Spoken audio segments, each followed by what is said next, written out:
Et bonjour à tous, on se retrouve aujourd'hui pour le résultat de SmackDown du 10 juin 2022.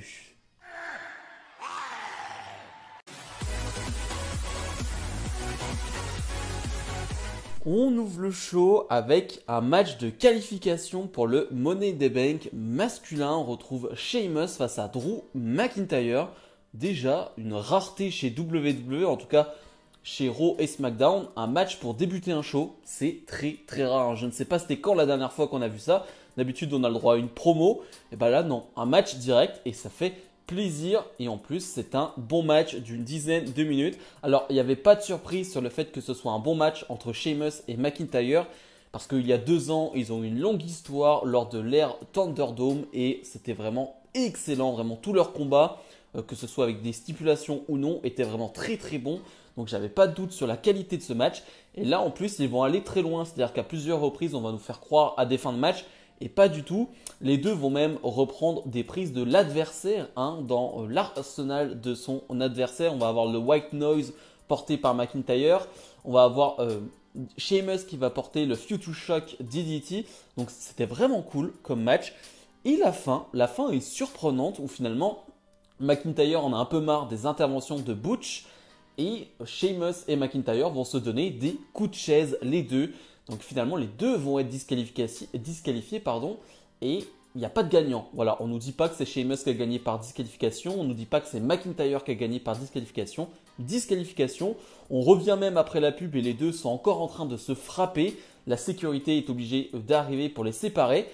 Alors je ne sais pas où ça va mener, mais j'ai trouvé ça cool. Voilà, tu avais une grosse brawl, une grosse bagarre entre les deux qui sont excellents dans ce domaine-là. Donc c'était fun, c'était fun. Je ne sais pas où ça va aller avec cette disqualification, mais c'était fun. Et on enchaîne directement avec un deuxième match de qualification pour le Money in the Bank, mais cette fois-ci féminin. On retrouve Lacey Evans face à Xia. Lacey Evans qui ces dernières semaines est passée de Raw à SmackDown, de heel à face. Bref, on comprend pas vraiment ce qui se passe avec Lacey Evans et Xia qu'on n'avait plus vu depuis un moment sur un ring. Bref, on a un match qui va durer 2 minutes 30, quelque chose comme ça, donc j'ai pas grand chose à en dire. Lacey Evans va montrer 2-3 belles choses, mais sans plus. Lacey Evans plutôt bien applaudi et apprécié par le public. Et Lacey Evans qui va gagner son match avec le Women's Right, donc la droite de la femme. Voilà. Et donc elle se qualifie pour le Money in the Bank féminin. Plutôt logique, on va dire. Elle vient de faire son retour. Premier match, je crois, depuis près d'un an. Donc c'est plutôt logique. Et on la verra dans le Money in the Bank féminin. Donc Ronda Rousey, la championne de SmackDown, est sur le ring. Et concrètement, elle était partie pour nous faire une très mauvaise promo pour parler de Money in the Bank et de son adversaire Natalya. Il n'y a vraiment rien à faire. Ronda Rousey, il faut arrêter de lui donner un micro. C'est une catastrophe à chaque fois. Même sur 20 secondes, c'est une catastrophe. Bref, elle va parler de prise de soumission en disant que Natalya, elle a un cheap sharpshooter. Ok. Finalement, Shotzi va l'interrompre et Shotzi va dire bon, t'es une fighted champion, t'es une championne qui se bat. Et bah, accepte un match contre moi maintenant, ce soir. Ronda Rousey va accepter. On a ce match qui va durer 7-8 minutes, qui est un match intéressant, je trouve, parce que déjà on voit Shotzi. Donc déjà c'est intéressant parce que Shotzi est une bonne catcheuse et enfin on la voit un peu plus. Ces dernières semaines on la voit beaucoup en backstage, là on la voit sur le ring et c'est très bien. Parce que finalement, on a un bon match avec une Shotzi qui est quasiment en totale domination, bizarrement. La physionomie de ce match, c'est une Shotzi qui domine. J'ai d'ailleurs un coup qu'elle met dans la tête à Ronda Rousey en tête justement, où finalement c'est un kick mais en pleine face de Rousey. Il y a un ralenti sur ce kick qui est assez impressionnant parce que tu vois le choc et je ne sais pas comment Ronda arrive à se relever et à catcher normalement derrière. Enfin si, je sais parce que c'est Ronda Rousey. Mais ouais, le coup est assez impressionnant. Mais j'ai trouvé ça cool de voir une Ronda Rousey en difficulté. Et finalement une Ronda Rousey qui revient dans ce match, tel un John Cena super-héros. Et qui fait un super, on va dire, run de fin. Où vraiment elle enchaîne toutes ses prises. Et j'ai trouvé ça vraiment cool. Bref, Ronda Rousey va faire abandonner Shotzi.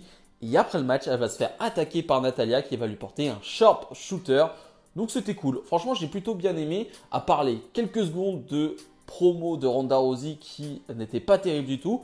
le match, puis l'attaque de Natalya, c'était pas mal. À voir par la suite ce que va donner cette histoire entre Natalya et Ronda Rousey. Ricochet défend son titre de champion intercontinental face à Gunther. Alors, le seul point négatif de ce match que j'attendais beaucoup, c'est la durée, parce que c'est un match qui va durer quoi? 5, 6, 7 minutes, quelque chose comme ça, pas plus. Mais c'est le seul point négatif parce que j'aurais aimé que ça dure 15 minutes, bien évidemment. Mais c'était excellent. C'était exactement ce que je voulais. C'est exactement ce qu'on imaginait comme match. C'est-à-dire qu'on a un Ricochet qui veut aller vite dans les cordes, qui veut voltiger. Il y a un Gunther qui va le contrer avec des gros coups, avec des grosses clotheslines, avec des gros chops. Le premier chop du match, il fait terriblement mal, hein, il est très impressionnant. Mais après, il va en faire plein derrière et surtout, il va être impressionnant, Gunther. Je suis très content pour le moment du booking de Gunther du côté de SmackDown. On ne peut pas se plaindre. On peut se plaindre d'un changement de nom, mais à la rigueur, on s'en fout. Franchement, j'en ai rien à faire du changement de nom. C'est pas ça qui va me faire détester un booking d'une superstar. Au contraire, j'en ai rien à faire. Mais là, pour le coup, il est parfait dans son rôle. Il est booké comme à NXT, en homme fort qui casse des têtes.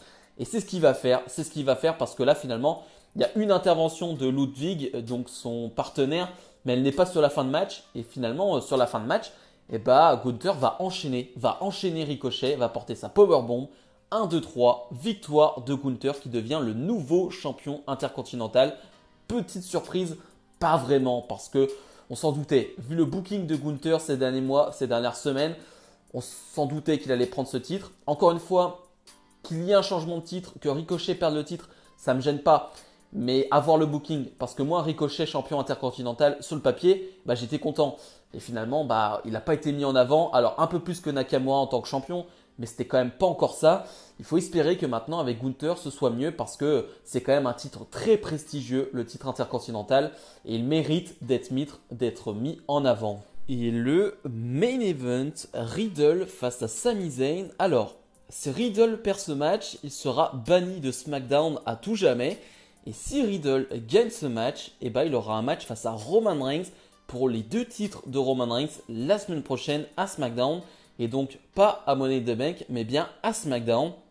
On a un combat qui va durer plus d'une dizaine de minutes. Donc on leur a laissé vraiment du temps. Et là non plus, sans surprise, parce qu'on a déjà vu en plus des Zayn contre Riddle. Et parce que j'ai un théorème. Mon théorème, c'est que dès que Riddle est dans un match, dès que Riddle a un combat, le combat ne peut pas être mauvais. Et c'est un théorème qui, pour le moment, s'applique à chaque fois. Parce qu'encore une fois, alors oui, c'est face à Zayn, donc forcément le match allait être bon. Il n'y a pas de surprise, comme je l'ai dit. Mais voilà, dans ce match de 10 minutes, Riddle fait le boulot. Zayn aussi, donc on a un vrai bon main event. Voilà, qui n'est pas surprenant, qui n'est pas inventif non plus. Mais c'est d'un bon main event. Il y a 2-3 trucs que j'ai aimés qui étaient plus créatifs que d'autres. On a un Sami Zayn qui veut reprendre les prises de Randy Orton. Il va porter le DDT d'Orton. Puis ensuite se met en position de RKO. Bon, ça va pas fonctionner. Lui, c'est pas ça, c'est pas son truc. Mais Riddle, du coup, va le contrer avec ça. Il va porter DDT, le Power Slam à la Orton. Et va finalement gagner ce match avec un RKO.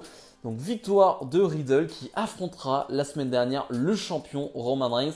Donc les 2 titres seront en jeu. On peut se poser la question pourquoi pas Money in the Bank. Je pense que c'est aussi pour booster les audiences de SmackDown et que finalement Money in the Bank n'a pas besoin de ça. C'est-à-dire qu'on a déjà les 2 titres, enfin les 2 matchs pour les mallettes à Money in the Bank qui sont déjà des gros combats. On n'a pas forcément besoin d'avoir Roman Reigns à Money in the Bank. Et finalement, ça aidera SmackDown. Donc pourquoi pas, j'ai envie de dire. En tout cas, j'ai qu'une hâte, c'est de voir ce match la semaine prochaine. Bilan de ce SmackDown, c'était plutôt correct. Mais je retiens quand même quelque chose, c'est que à Raw, je me plains pas vraiment, mais disons que je répète souvent qu'il se passe beaucoup de choses. Mais alors à SmackDown, il se passe quasiment rien. Vraiment, quand je regarde les notes que je prends, le nombre de matchs ou de segments qu'il y a, c'est assez vide finalement. Il ne se passe pas énormément de choses. Là encore, ça va, c'était pas le pire des choses. C'était un show très honnête. Même si, un peu déçu, on devait avoir l'annonce de Max Dupri qui devait nous annoncer les membres de son clan. Alors, pas de son clan, mais voilà, qui doivent être, on va dire, ses talents et ben ils sont pas là. Donc on nous annonce que ça sera la semaine prochaine que Max Dupri nous annoncera les talents qu'il a embauchés. Ok, un poil déçu. J'attendais vraiment ça cette semaine pour voir si on a des surprises ou non. Donc un poil déçu sur ça, mais sinon on a un bon main event, on a un bon opener. Bon, ça me va. Ça me va. Si je dois donner une note, on est sur un bon 6 sur 10. Bref, comme d'habitude, n'hésitez pas à mettre le petit pouce bleu, à vous abonner. Et nous, on se retrouve dès la semaine prochaine pour d'autres vidéos. Salut, salut!